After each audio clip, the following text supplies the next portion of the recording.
ఇప్పుడు మనం ఈరోజు ఒక పని చేద్దాం. సిద్ధంగా ఉన్నారా? అందరూ అటెన్షన్ లో ఉన్నారా? వేరే ఎక్కడ ఆలోచనలు ఉన్నాయా? మళ్ళా నేను చెప్పగలుగుతారా? నేను చెప్పింది యాజ్ ఇట్ ఈజ్ మీరు చెప్పాలి. సరేనా? సిద్ధమేనా? ఓకే. మొదటి టాపిక్,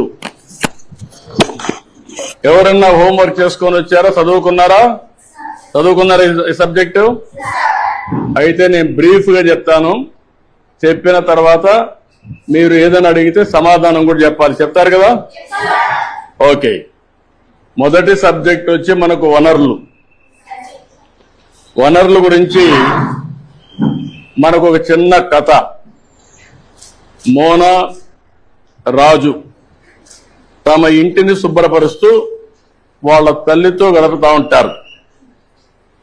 అప్పుడు ఈ బట్టలు, పాత్రలు, ఆహార ధాన్యాలు, దువ్వెన్లు, తేనె సీసా, పుస్తకాలు చూడండి.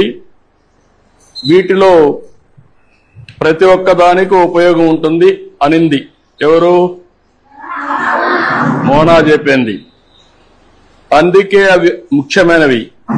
ఇవి అన్ని కూడా వనరులు అని ఎవరు చెప్పారు?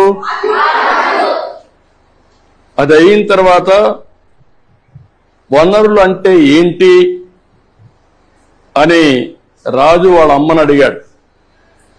అడిగినప్పుడు వాళ్ళ అమ్మ చెప్పింది ఏం చెప్పిందంటే, మన అవసరాలు సంతృప్తి పరచడానికి ఉపయోగపడేది ఏదైనా సరే అది ఏమంటారు?